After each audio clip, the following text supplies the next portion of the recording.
Good evening and welcome to the programme in which I hope you'll find that you can participate. There's a chance you might recognise a wanted suspect or a missing piece of evidence, and if so, the detectives gathered here behind us are waiting for your call. The programme's live, the cases are under active investigation. They each need you to help complete the picture. Among this month's inquiries, the discovery in Folkestone late on Guy Fawkes night of an abandoned blood-stained taxi which has led to a full-scale murder inquiry. The robbers on Merseyside, who've committed a series of attacks on wealthy-looking homes and who've become progressively more violent, and lonely pensioner Harry Howell used to like telling people about the money he'd saved up, but that boast may have cost him his life. For our first reconstruction tonight, we go to Folkestone on the coast of Kent, but it's a case that could involve witnesses from anywhere in Britain, since Folkestone is a busy gateway to the continent and it's the entrance on the English side to the Channel Tunnel. Were you in Folkestone on Guy Fawkes night? If so, you might help solve the murder of a local cab driver. From the Channel Ferry Terminal, it's 5 miles up the coast to Hythe. On Saturday the 5th of November, as darkness fell and bonfires were lit, the pubs were unusually busy. The Fountain at the bottom of Horn Street was no exception.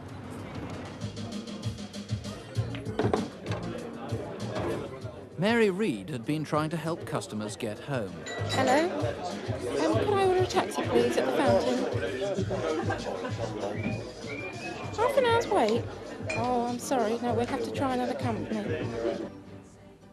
At 12:20, Mary finished work and set off home.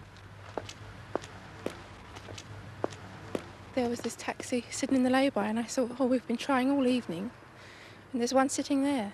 But this one was empty, and it wasn't till next day that anyone discovered why. When Derek Brand's taxi was found at this location, the back seat was covered in blood. There is no doubt, because of the amount of blood in the back seat of that taxi, that Mr. Brand is dead. This is now a murder inquiry. Our first priority now is to find the body. Because of the meter fare on the taxi, the car has travelled something like 31.5 miles. The front wheels are covered in mud, so at the moment we are searching the Romney Marsh area. We have covered about a half of the area, but we are continuing our search there. Nearly 2 weeks later, a man's body was found dumped beside the London-bound carriageway of the M20. Derek Brand was new to taxi driving. He was 48, married with 3 sons. He put in a great deal of time for the local Lions Club, raising money for charity and doing welfare work. His main job was as an insurance salesman, but lately he'd turned to taxi driving in the evenings and at weekends to earn a bit of extra cash. He worked for the Folkestone Taxi Company, based above a snack bar in Sandgate Road. He shared a cab, this red Nissan Bluebird, with 2 other drivers. Just after lunchtime on Saturday the 5th, Derek took over from Brian James for the afternoon and evening shift. Hello, Brian. How was business this morning? Not so bad, Derek, not so bad. Good. You should have a good night tonight. I hope so, yeah. Have a good night. OK, thanks so much. Bye-bye. Well, it's a very pleasant chat, really. I'd only known him for about 6 weeks since he'd been starting taxi driving. I'll give it to you now, Mike. Safe ways, Mrs. Boo, because I'm going to talk to the opportunity upstairs again. Right, Mike. Right, OK, Roger, on my way. As it happened that particular afternoon we changed over, he did tell me how much he enjoyed the taxi driving, and if the insurance business got much worse, he was thinking of taking that full time. £1.80, please. Thank you. It was a quiet afternoon on Guy Fawkes Day, and at about 8:30, Derek was home for supper. Where are the boys? Oh, Mark's out. Adrian and Aaron are upstairs. How was work? Bit quiet. What time will you be home tonight? Oh, we're busy tonight. Probably about 3-ish. Oh, well, I won't wait up then. Yeah. Bye, love. Bye. Bye.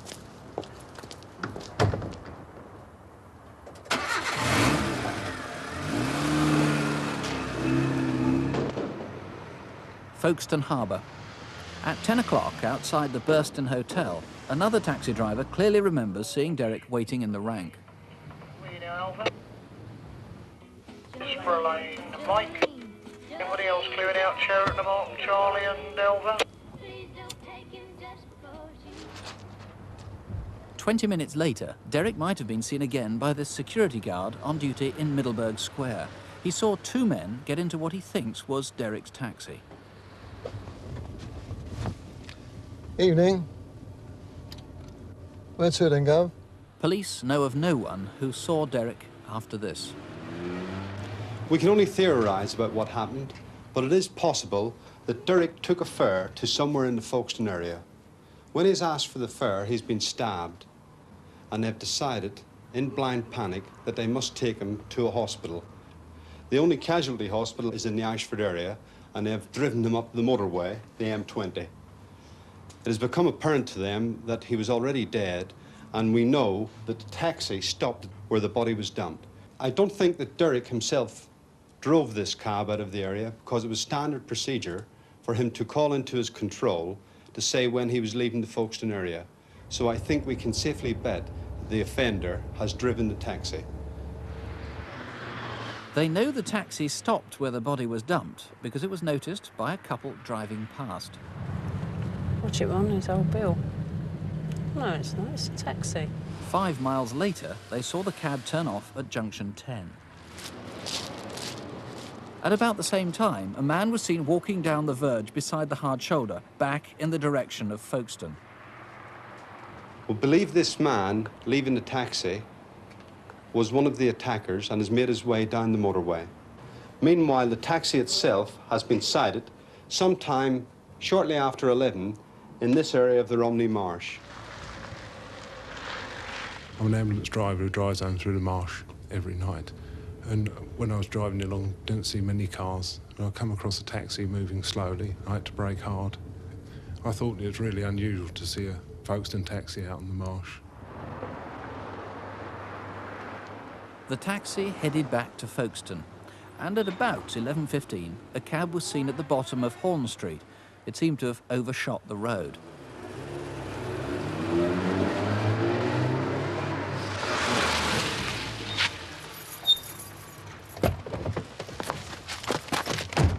Lane. One at the JIB for Mr. Perrott. A couple of minutes again. Hello.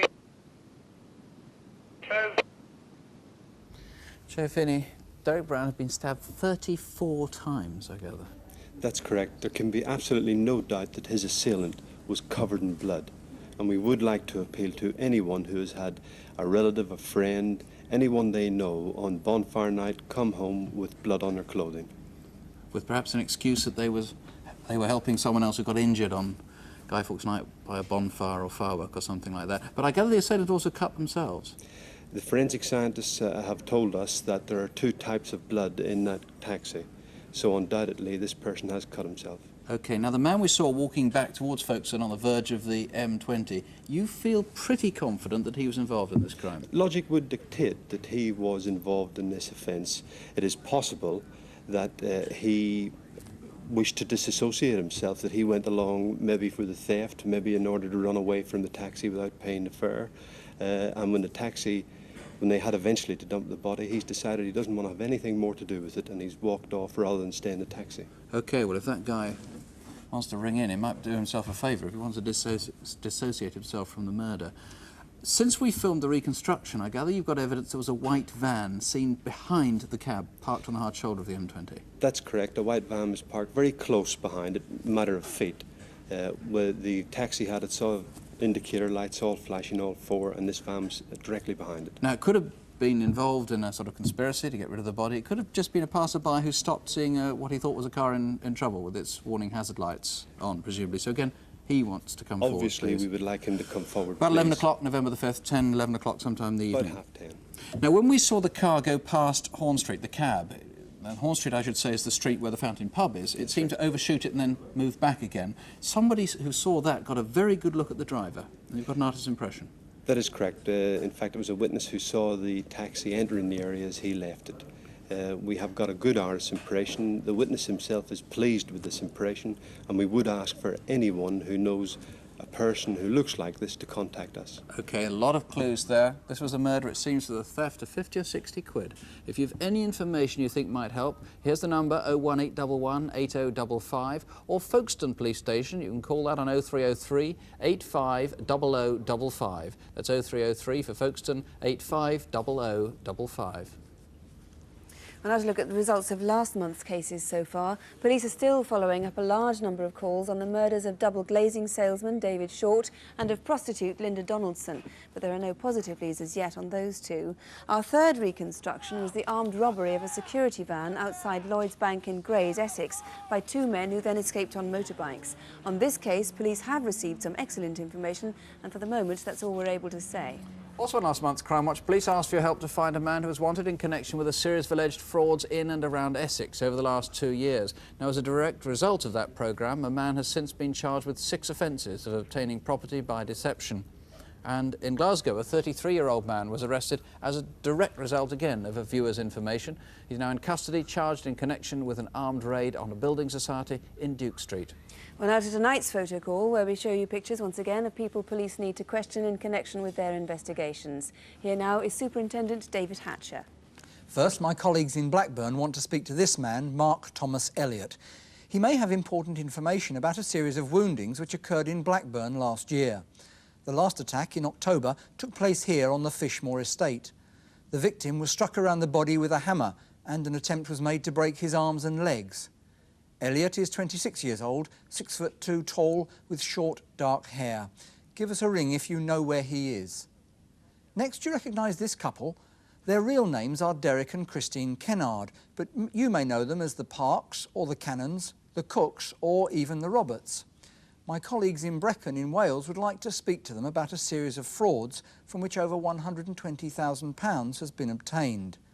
The victims are persuaded to hand over large sums of money, often on the pretext of setting up business deals, buying cars or holiday flats abroad. The Kennards may have worked in East Anglia, the West Country and even Tenerife.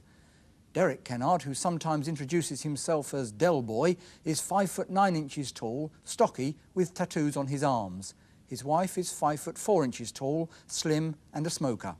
If you know where they are, please get in touch. Next, a robber who was caught very clearly on a security camera. On Monday the 19th of December, this man went into a building society in Kilburn in London. He threatened the cashier with a gun that looked like a grey revolver and got away with nearly £2,000 in a plastic bag. The robber is in his mid-20s. He's 5'5" tall, slim, with very dark eyebrows. If that's a familiar face to you, please call us. There is a reward.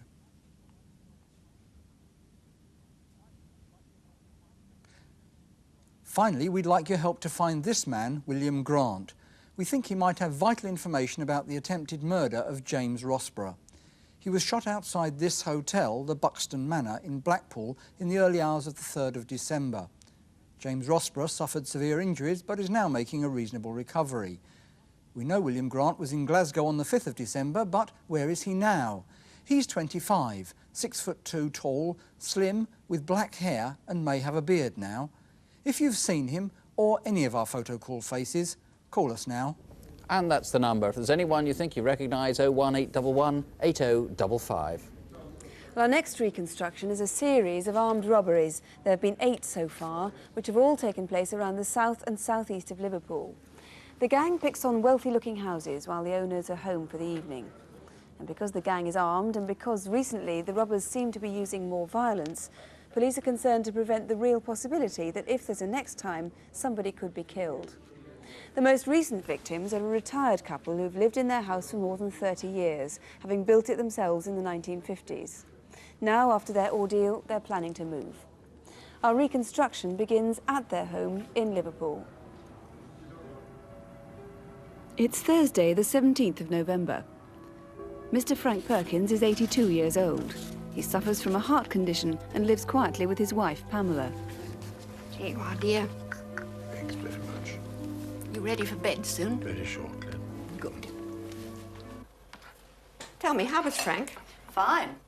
Mrs. Perkins had been shopping in London, so her housekeeper, Mary, had spent the day looking after Frank. As they chatted, they were unaware that someone was breaking in upstairs.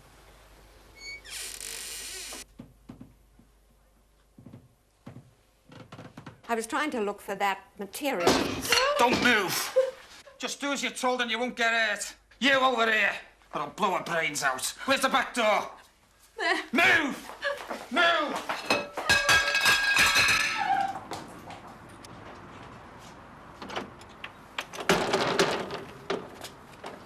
Any problems? No.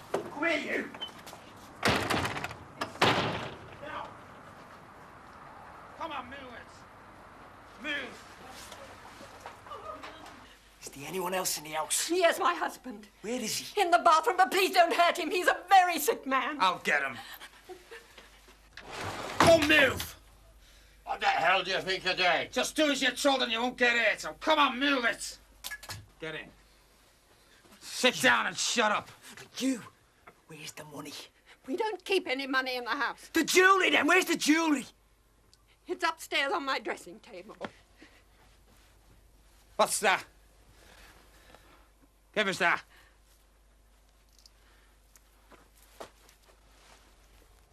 Not my mother's. Shut up. The robbers searched the house for more than an hour.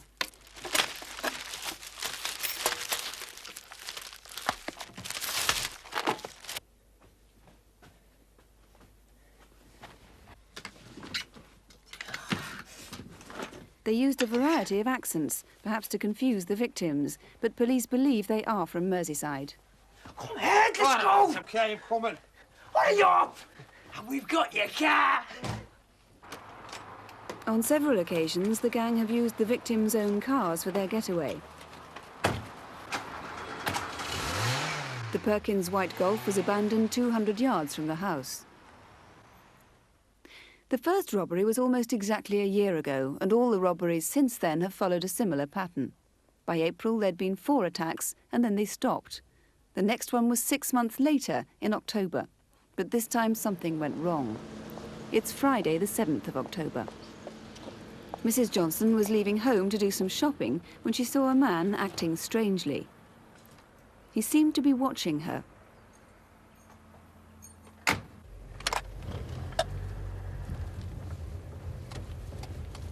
As she drove past him, he bent down as if to tie his shoelace. The next evening, Mr. and Mrs. Johnson were at home. Did you hear that? No. I thought I heard something outside. You see anything? No. Oh, just take Oliver out. Okay. Come on, boy. Oliver, come on.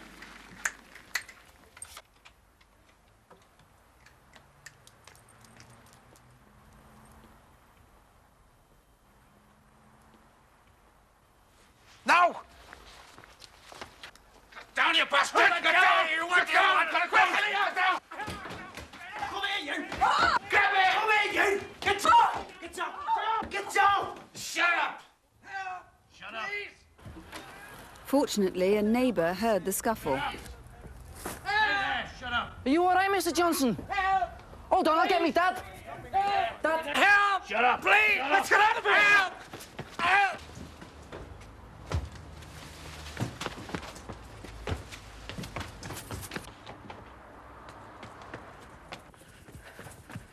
As the robbers ran off, the neighbours got a good look at them, and one of them had taken his mask off. Okay. Nobody's been here, nothing's been taken. No one's been here. He's got a gun. They got away. Nobody saw where they went. But just 10 days later, they tried again, and they seemed to have become more violent. The victim needed 45 stitches to his head. But on this occasion, there may be a clue. Again, the robbers stole the victim's car, a white Vauxhall Senator. And just 15 minutes later, a witness saw that car with 2 others parked very close to it. One was a red Capri with a black roof. The other was a lime green Escort. Well, often in cases like this, the criminal fraternity itself is so disgusted by the level of unnecessary violence that's used, and a fair proportion of Crimewatch cases are solved as a result of that. Detective Inspector Frank Hope is in charge of the case. First of all, where exactly is that lane where we saw the 2 cars have been abandoned on the 18th of October? Whitefield Lane is a country lane which has now reached a dead end with the construction of the M62 motorway. and it's about 3/4 of a mile from the junction of the M62 and the M57, and it's now more or less a lover's lane. And certainly, if anyone was in that lane that night and saw these cars, they can certainly phone us in strictest confidence, and we'll take the information from them. Right. Now, what about the robbers themselves? One of the neighbours we saw there took a good look at one of them who had his balaclava off. Perhaps we have a video fit of him. Perhaps we could have a description. Yes, he's in his mid-30s. He's about 5'8" tall, round face and very fat cheeks, and he's got a very pronounced Liverpool accent. He's wearing dark anorak and dark trousers. Right. We also have a video fit of the man who was seen watching one of the victims' houses in October. Yeah, this man was seen the day before by the lady, and she was so worried about him, she actually drove around the block to have a good look at him again, and she's fairly convinced he's one of the people who robbed her on the following day. He's described as late 20s, about 5'6" tall, very thin build, and very prominent red cheeks. These are a very unusual feature about him. Now, your main chance of tracing these robbers is likely to be through finding the stolen articles, some of which are pretty distinctive. There's an Indian headdress, for example. You've got a film of one very similar. Yes, this particular piece was seen by the lady of the person who was robbed. She was so impressed with it, she got him to have it made for her in India. It's actually in 5 pieces. There's the part that goes over her head, comes down to the back of the neck. There's the large necklace you can see, earrings, and an armlet which can go on either arm. An unusual part on the hands where there's rings across, and there's gold and white pearls inset on that. Right. And also, among the items were 2 very distinctive, expensive Rolex watches. Yes, this particular watch is an exact copy of the watch that was stolen. This is the gentleman's watch with the blue face there. Unfortunately, we haven't got a serial number for that watch. But that is an exact replica of the one that was stolen. That's exactly, yes. What about the lady's watch? That's very distinctive and very valuable too, the one that was stolen. This particular watch is not quite exactly the same. Where the gold marks are, they've actually got diamonds inside. And this one, we have got a serial number for it. 9737678. 9737678. That's the serial number. If you know where those items are, it's obviously very important to trace these armed robbers before they get the chance to attack somebody else. So if you know something you think could help, please ring. The number here is 018118055. The direct number to Merseyside Police is 051 708 8772. That's 051 708 8772. And do bear with us if they're engaged. There's a lot of information coming in at the moment on the Kennards, a number of suggested sightings already. One in particular includes information which confirms its accuracy on the Kilburn gunman. Similarly, a number of sightings, one from a police officer, which ties in with another sighting from a member of the public. A number of names on the Folkestone taxi murder have been suggested, and an address has been given for Mark Elliott. We'll bring you more of that as the programme goes on. Some news, though, from previous programmes that you might be interested in. I should stress none of these arrests has been as a direct result of Crimewatch calls. In November, we reconstructed the extraordinary raid on the NatWest Bank in Preston. The police lay siege outside, but the robbers had already escaped. The bank's staff had been held at gunpoint and locked in the vaults. 2 men and a woman have since been charged in connection with the robbery. One of them with the kidnap and false imprisonment of the bank's manager, Roger Ball, and his family. And last June, we asked for your help with the inquiry into the murder of Joan McCann in Hertfordshire. She was a well-known dog breeder and had been decorated by General Eisenhower for her bravery during the Second World War.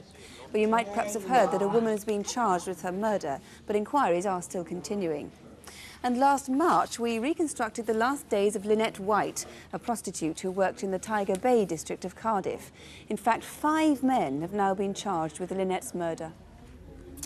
Now to Aladdin's Cave, a treasure house of property recovered by police. It may be stolen, it may even have been stolen from you. It comes from all around the country. And here to take us through it, since John Bly can't be with us this month, is his Antiques Roadshow colleague, Eric Knowles. Thank you, Nick. Well, it's always those very personal objects that can offer the police the best clues. And a couple that we've brought today are 2 certificates. The first, which was given to Private Ernest Smith, he served in the West Yorkshire Regiment in the First World War, and the second was given to Brother Collinson, who was an odd fellow. I think the less said about that, the better. The next item is, well, it's a complete, and it's just a mystery to me, which is a strange painting. It was painted by somebody called J. Sheffield, or G. Sheffield, and it shows a bearded gentleman, obviously Victorian, sat with a very bemused expression, listening to a very intense lady playing at the piano, and next to her, is what appears to be a ghostly apparition. The poor girl's got her hands over her ears. I can only assume that there's a certain amount of discord there. Now, moving from the mysterious to the rather sinister, and this gives me the shivers just holding it. It's a Cogswell and Harrison 12-bore shotgun, or it was. It's now an extremely offensive weapon. It's a 12-bore, well, as you can see, it's a sawn-off shotgun. Cogswell and Harrison, I'm told, were good makers, and this, in perfect condition, would have been worth a considerable amount of money. Moving from the sinister more to the, let's say, the tame. A nice little collection, and it is a collection, of Victorian fairings, the sort of thing that you would be given for knocking a coconut off a shy at a fair in the 1890s. And the sort of thing also that today has been replaced by perhaps the goldfish in the plastic bag. They've suffered the ravages of time, and so too has this vase here, which you can see has got its original Victorian rivets. English porcelain, about 1830. Now, pair of vases. You would be forgiven for saying, they're Chinese export porcelain of 1750. Alas, I'm afraid they're by that famous Frenchman, Mr. Samson. But they're nice quality, made in France in the 1880s, and an unusual feature, they've got nice ormolu bases. That's a particularly French trick. Now, moving from the fake to the real thing, this is an important figure. It's a Rita. It was made in about 1680. It is worth at least £5,000. From moving down in scale, we move to a very fine quality Japanese ivory figure of a farmer. Carved from a single piece, makes it desirable, and it forms part of a collection. Last but not least, how are you for time? I'm running out. Either way, if you're looking at a grandfather clock that doesn't have its mechanism, here's one from Batty's of Manchester, proving that we always have the time of day for people in Lancashire. Sue. And the number to ring, as ever, if you think any of those things could be yours, 01811 8055, 01811 8055. Now for this month's Incident Desk, where we invite the police to appeal to you directly. How vandals derailed an express train in Dorset, almost causing another major train disaster. An argument in a ticket queue at Waterloo that turned to murder. The hunt for a crucial clue, a distinctive ring that was stolen during a rape in Bath. And the theft of pictures from the Liverpool Polytechnic. The artist was John Lennon. Here's Superintendent David Hatcher. First, that murder in London. On the evening of Friday the 9th of December last year, Glaswegian John Heron was fatally stabbed at Waterloo Station. We think Mr Heron caught the 7:47 train that evening from Bracknell in Berkshire, arriving at Waterloo at 8:43. He then joined the queue at the information centre. As he was waiting, the man in front of him walked away briefly.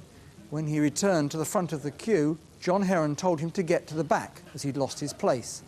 They had a heated argument, and the man seemed to leave. Seconds later, he stabbed John Heron in the back and arm. As he collapsed on the floor, his murderer ran out onto the station concourse and fled through the arch. We're not sure whether he went left down York Road or right to the taxi rank. Have a look at our video fit of the man. He's described as white, aged 35 to 45, 5 foot 10 inches tall, medium build, with dark brown hair, and had a generally scruffy appearance at the time. According to witnesses, he spoke with a strong Scottish accent. 10 minutes before the incident, in the travel centre, a Scotsman had questioned the price of his capital card from Slough to Paddington. He went next door to the information centre to check it. We'd like to talk to this man, or anyone who might have information about the murder. There's a substantial reward, so if you can help, ring us now. Next, colleagues in Avon and Somerset need your help in catching a particularly vicious rapist.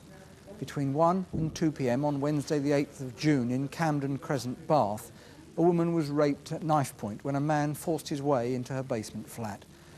She's helped us make up this video fit of the rapist.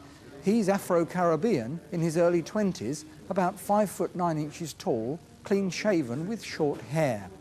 He was wearing grey, baggy corduroy trousers, a darkish check shirt and a dark grey or black jacket. Just before the attack, a man of the same description was seen round the corner at the front door of the Fountain House Hotel in Lansdowne Road. The rapist also stole a very unusual family ring from the woman. It's one of only 3 which exist and is gold with a seal showing a pelican emerging from a crown. If you recognise this man or have seen the ring, please get in touch. Next, British Transport Police need your help to solve a serious train derailment in Dorset. On Sunday the 11th of December, a fast train travelling from Waterloo to Weymouth hit a cement mixer, which vandals had placed on the line at Parkstone, a suburb of Poole. The collision forced the front carriages off the rails, but the train ploughed on, out of control for about half a mile. It eventually came to a halt, perched precariously on a bridge. Thankfully, no one was hurt, but the damage to the train and the track will cost over £500,000 to repair. We urgently need to speak to 3 young men who may have crucial information about the incident. At 6:57 p.m. on Sunday the 11th of December, they boarded the Waterloo to Poole train at Bournemouth. As it went on to Branksome, they were noisy and harassed passengers. It was a slow train, stopping at all stations between. Here at Parkstone, several passengers got off, including the young men. The train continued on to Poole. Just 13 minutes later, as the fast train passed through Parkstone, the collision occurred. In those 13 minutes, the cement mixer had been deliberately moved off the station platform onto the track. The first man is 18 or 19 years old, slim, with short brown hair. He was wearing blue jeans and a black leather jacket.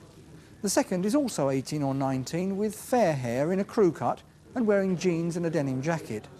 The third was similar in height and age and also had fair hair in a crew cut. If you recognise them or have any information at all, then call us now. Finally, an item of nostalgia from my youth. In 1984, Yoko Ono presented a set of 14 prints like these to Liverpool Polytechnic's School of Art and Design. But sometime on the 11th of December last year, they were stolen. The drawings were all done by ex-Beatle John Lennon, who studied art there in the 1950s. One of the drawings features the famous Bed-In for Peace, where John and Yoko appeared in bed at a press conference to appeal for world peace and love. Since John Lennon's death in 1981, the sketches have rocketed in value. Just recently, a set was sold for £20,000. The drawings were in a white vinyl portfolio with the name of the collection, Bag 1, on the front. And they were all signed by John Lennon. The sketches are part of a limited edition of just 300 sets, so if you've been offered them, call us now. And here's the number. If you think you can help, 01811 8055, 01811 8055. Now, anyone who was in Blackpool on the weekend the illuminations were switched off at the end of the summer season may be able to help police working on our next case. It was, like our first case, Guy Fawkes weekend. That Saturday, the 5th of November, was the last day anyone saw 74-year-old Harry Howell alive. 2 weeks later, his body was found in the living room of his flat. He'd been robbed and killed. Harry's wife, Elsie, died just 4 weeks earlier, and since then he seems to have been a rather lonely figure, living by himself in sheltered accommodation for elderly people in Blackpool. Our reconstruction, which includes actors as well as actual witnesses, begins back in October at Elsie's funeral, where a nephew was particularly concerned about him. Have you thought about what you're going to do now? Oh, I'll manage. I've got a fair bit put away, you know. No, I don't mean. I mean, how are you going to cope? Oh, I'll manage somehow. Well, what about your meals? Well, we'll think of something. Shortly after Elsie's funeral, Harry's nephew took him to the Leagate Cafe in Central Drive, very near Harry's home. Hello, love. This is Harry. He just lives round back here and he's had a bereavement, you know, his wife's died. So he'll be coming in here every day now for his meals, and I'd like you to look after him. Make sure he has a substantial meal, at least one a day. No sandwiches or nothing like that. Harry had suffered a stroke which partly paralysed him, and he was blind in one eye. But he was an independent type, and he enjoyed placing a bet and having a pint. He used to carry a large amount of money in his wallet, and he made a point of telling people he was well off. Recently, he'd been going to the George pub around the corner from his home. Police would like to know of anyone seen talking to him there. Harry lived in sheltered accommodation in Ibbison Court, where every morning the warden visits the elderly residents. It's Saturday, the 5th of November. I see you've got your flat nice and tidy now, Harry. I see you've got your flat nice and tidy now, Oh, Harry. yes, fine. Yes. Have you got rid of all Elsie's things? Social worker came round and took them away for somebody more needy like. Yes, yes. OK, love. Right. All right, then. Bye-bye. Bye. Bye-bye. Bye-bye now. Bye-bye. The warden left Harry at 9:30 that morning.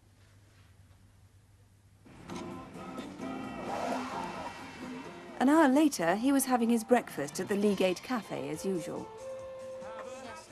The waitress remembers serving a well-dressed man she hadn't seen before. 20 pence, is it? Yes, thank you very much. And you're just listening there to Mike Lancaster, our reporter, who's over there at the moment at the British Gas showroom in Blackburn, cooking for bonfire night tonight. The two men talked together for a while. Yeah, sure. If I knew he was with you, I would have brought the tea down myself. Oh, never mind, love. Take your tea out of that, will you? It's already paid. Police would like this man to come forward. Okay, don't worry. Hello, love. I'm coming for a couple of meat sandwiches for an old man that comes here regular every day. Perhaps you know him.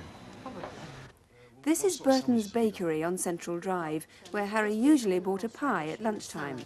That's all we've got left. Well, I won't want a salad. He definitely said meat. In that case, I better take the beef and horseradish, please. Horseradish. Would you like one or two? Two, please. Yeah. 2 weeks later, 2 beef and horseradish sandwiches were found unopened in Harry's flat, still in the paper bag. Thanks very much. Thanks very much. These were the only beef sandwiches the bakery sold on the 5th of November. From the description the shop assistant has been able to give, police have produced this video fit of the man. It's obviously vital to their inquiries that he comes forward. I've lost my wife recently. Harry enjoyed chatting to people. On that Saturday afternoon at about 4 o'clock, he kept these complete strangers talking for nearly 20 minutes. I've no worries on that score. I've plenty of money stashed away, you know. Have you? Oh, I'll be all right. Oh, oh, that's not fair, is it? Oh, no. I'd like a dog, but I can't have one where I live, you know. You can't? No, that'd keep the yobbos away, wouldn't it? Right, yeah. Harry didn't mix much with the other residents in Ibbotson Court, and no one knows whether he spent Guy Fawkes night alone or not.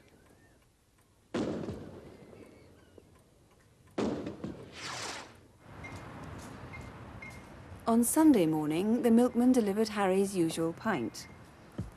The warden uses an internal intercom to check residents on Sundays, and that morning she remembers Harry answered and said he was fine.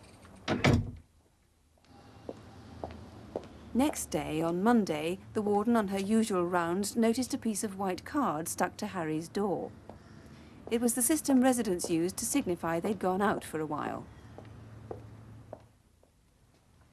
On Tuesday, the 8th of November, at around 7:30, the milkman called again. The white card was still in the door glass.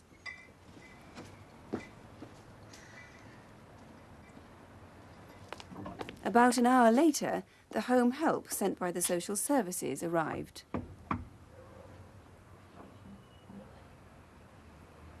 She was the first to see a note, something like this, addressed to the milkman. But the milkman hadn't seen it.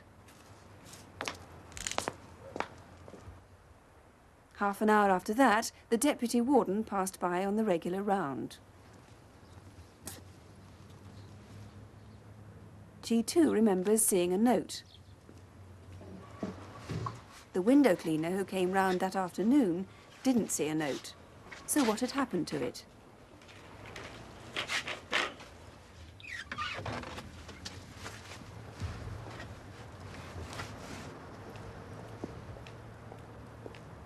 As he worked, the window cleaner saw a man go up to Harry's door. He didn't get a reply, and after a while walked off. On Thursday, 4 days after the warden had last heard Harry's voice, the milkman called again. Seeing Tuesday's bottle still there, he assumed Harry had gone away without telling him and took it away. It wasn't until 12 days later that it was realised something was wrong.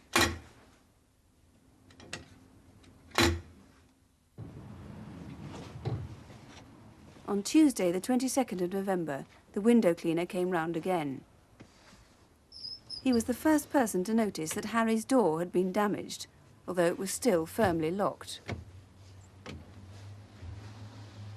Concerned, the window cleaner went to the back to investigate. He saw Harry's body lying in an armchair in the lounge. Harry died of terrible head wounds. Mr. Hacking, it's extraordinary that nobody saw the damage to the door for nearly 2 weeks. That's right, yes. Mr. Johnson, the window cleaner, was the first person to see it, but there's quite a bit of damage. It looks very much like there's been a burglary, but of course the damage could have been caused afterwards in order to cover up a burglary. If it is burglary, there was certainly quite a lot stolen. For a start, there was a quite distinctive watch, wasn't there? That's right, yes. He had this watch, Mr. Howell. It belonged actually to his lifelong companion, Elsie Flegg. And on the watch, he's printed the words "presented to Harry Flegg" on his retirement, a word to that effect. It's a gold watch with a gold rim, and is quite valuable. And the keys were stolen, weren't they? In addition, there were keys to the home were stolen as well, about 12 keys on a bunch. Right, and the brown wallet? That's right. Something similar to the one you had there? A wallet similar to this was also stolen. It's just an ordinary brown fold-over type wallet. And we know that in that wallet, Mr. Howell has in the past kept several £100s. Right. What about this note? It's a complete mystery. It was pinned to the door, probably for only half an hour. Who wrote it? Who put it there, and why? That's right, yes. It was seen there on Tuesday, the 8th of November.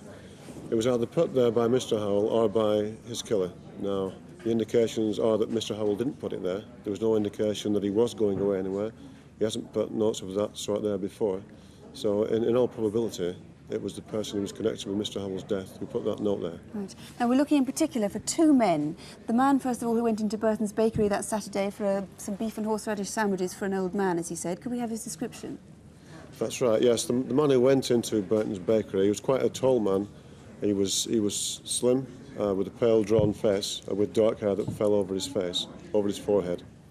And the second man was the man seen on the morning of that same day talking to Harry in the cafe as he ate his breakfast. That's right, yes. This man seen in the cafe with Mr. Howell, he again was quite tall. He was described as broadish built, but he was wearing a fawn-coloured overcoat with a trilby hat, with a soft trilby hat. Right, there's always a possibility that's the same man. I hope There you is get that. lots of calls, Mr. Hacking. Thank you very much. If you can help Detective Superintendent Hacking with any information on this case, please do call. Perhaps you saw Harry or chatted to him at the Leagate Cafe or at the George Pub. The number here is 01811 8055, or the direct line to the incident room in Blackpool is 0253 293933. That's 0253 293933. And we are getting a very high volume of calls tonight on the Mersey house attacks. We've heard that a police officer thinks he recognises a theme in our reconstruction, and we may be onto something on that one. And we've got a lot of calls too on the Aladdin's Cave. They're coming in faster than we can report them, but do join us in about an hour's time for Crimewatch Update, when, as I say, I think we'll have a lot to tell you. We hope we'll be able to tell you a great deal then, and more still tomorrow in the updated 11:20 on Open Air tomorrow morning. Don't forget, the lines here will stay open until midnight.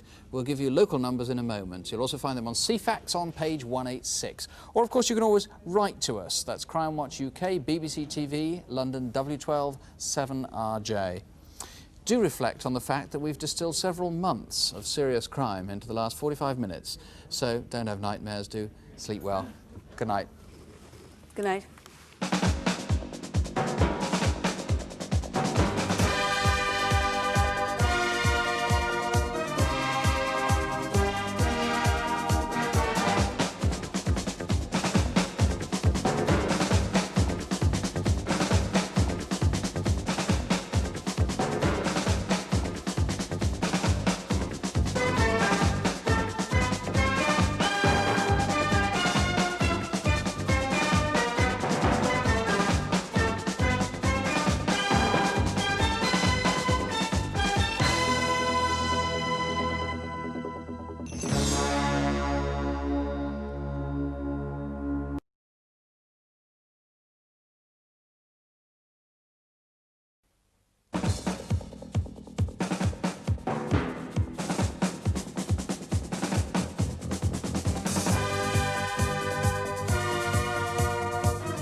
Hello and welcome back. It's been an interesting evening. There's a good deal to report, though I'm bound to say a lot of it is fairly tantalising because we have to be careful not to give too much away. We know the police are at one premise right now trying to find a man, and we're pretty sure that he's there, wanted for a very serious offence. Sue?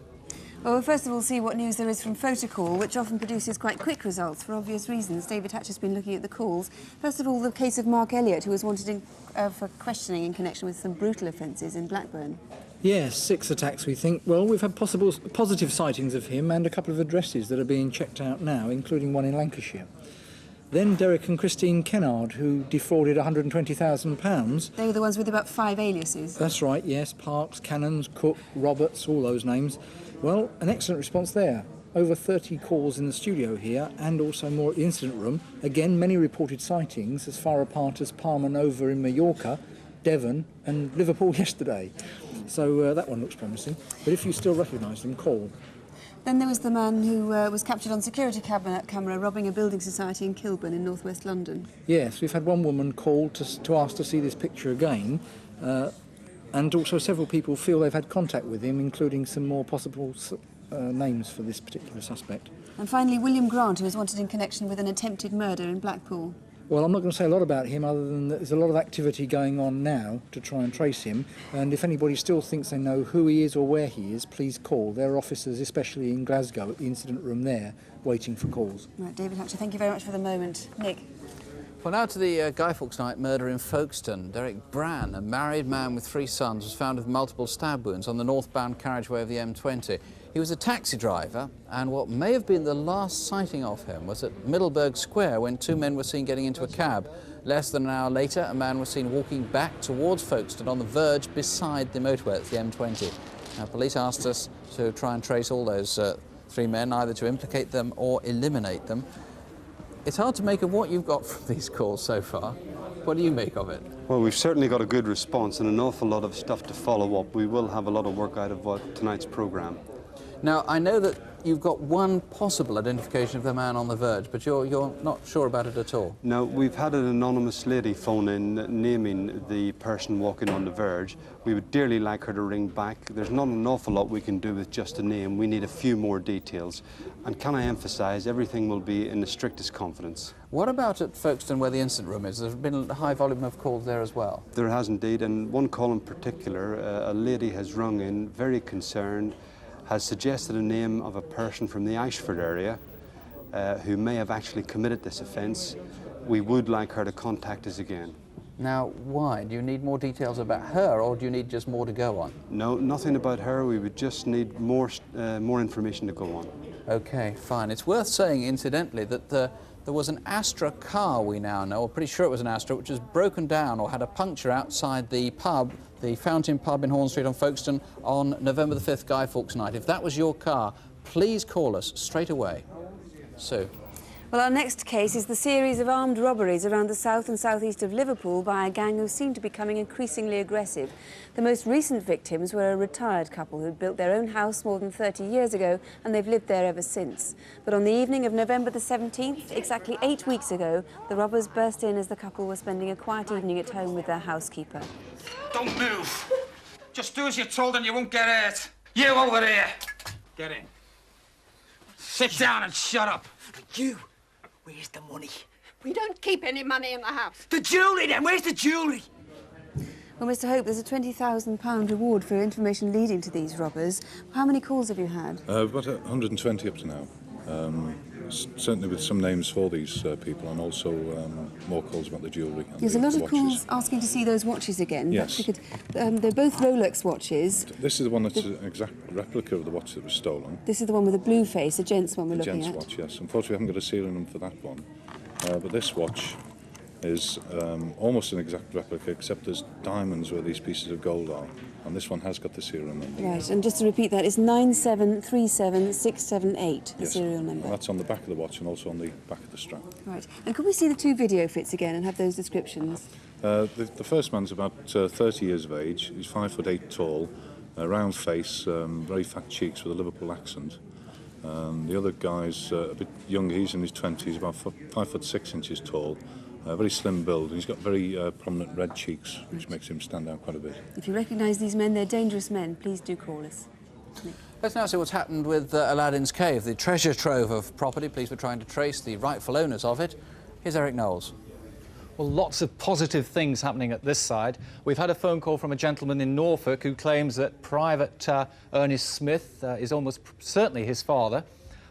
We've had a lady who tells me that the mysterious Victorian melodrama picture is titled Just a Song at Twilight, although personally I think Ghostbusters is nearer the mark. We've also had a gentleman phone through to say that the fairings are possibly part of a collection that he lost not so very long ago. And as for the Arita figure, a gentleman claims it's his. Well, look at the scale of it. They come in lots of different sizes. There's my hand, there's a face that hasn't gained a line in 300 years. And rushing over here, whilst the lady rushes to her set, who missed the first part of the programme, but she thinks it may well be that this is her clock face. Take a good look at it. It's got a chime. It may ring a bell with you. It's Batty and Sons of Manchester. Now, if you can't get through to the programme, you can dial this number. It's Bradford Police HQ. The number is 0274 373 112. Nick. OK, well, let's now turn to Incident Desk, a series of appeals about a range of crimes. Superintendent David Hatcher has been monitoring the course. What have we learned so far? Can we start with perhaps the most serious of them, the crime at Waterloo, where a man was stabbed in the queue for a ticket office? Yeah, well, a good response there, Nick. We've had over 75 calls giving us names of suspects, and an appeal again to see that video fit. A woman's called anonymously and said she won't call again until she sees it because she's sure who it is. Well, there it is, madam, please call us, we're waiting. OK. Then we went on to the Bath basement rape case. Well, we showed you a video fit of the man wanted in connection with this. We've had several possible names for him, and we also have had a call from a man who says he employed this guy and sacked him because he kept making off from building sites that he was working on. And then a woman has rang saying she thinks her husband has found the ring. Really? That could be very significant. Now, what could have been by far the most serious crime was when someone derailed an express train at Parkstone, which could have killed large numbers of people. Yes, recent disasters demonstrate just how serious and stupid this kind of act is. Well, over 75 calls. One person's given us a name for one of the 3 lads that we were appealing for. What we really want is some of those 40 people who were travelling on that 6:57 Waterloo to Parkstone train on the 11th of December to come forward and contact us. OK, thank you, Sue. Well, our last case this evening is a very sad one. It's the murder of 74-year-old Harry Howell at his flat in sheltered accommodation in Blackpool. His wife had died 4 weeks earlier, and perhaps because he was lonely, he used to talk to people he didn't know, and he didn't keep it a secret that he carried quite a lot of money around with him. I've plenty of money stashed away, you know. Have you? Oh, I'll be all right. He may have been befriended by this man seen in Burton's Bakery in Central Drive. 2 weeks later, 2 beef sandwiches were found unopened in Harry's flat, still in the paper bag. Now, that was on Saturday, November the 5th, which was the last day that Harry was seen alive. What sort of response have you had to this one? Well, we've had plenty of calls into our incident rooms, both relating to the property that was stolen and in relation to the people that we want to interview in connection with this offence. Right. Let's look first at the video fit of that man seen in the Burton's Bakery. Yes. On Central Drive. What does he look like? He's a man who was seen by the witness. He's in his 30 to 40s. He's quite tall, slim, with a pale, drawn face, as described by the witness, with dark hair, which comes over his forehead. Right, and the watch, of course, that was stolen from him is identifiable because of the inscription on the back. It's an Omega watch. That's right. It's believed to be an Omega watch by the witnesses, people who have seen it before. It was owned by Mr. Howell and it's part of the property that was stolen from his flat. And it has this inscription on the back, of course, that says, to Harry Flegg on his retirement. Harry Flegg being his wife Elsie's first husband, who died 20 years ago. That's correct, yes. I hope you get more calls. Thank you very much indeed. Well, that's about it for this month, except to say if there are any developments overnight, so you'll hear the news on Open Air tomorrow morning at 11:20. Let me remind you, too, the lines here are open now. They'll stay open until midnight, and we'll give you more numbers in just a moment. You can dial those ones at any time and get straight through to the police incident rooms. Those numbers are also on CFAX, incidentally, on page 186. Failing that, you can always write to us, Crimewatch UK, BBC TV, London W12 7RJ. Or you can call your local police, of course.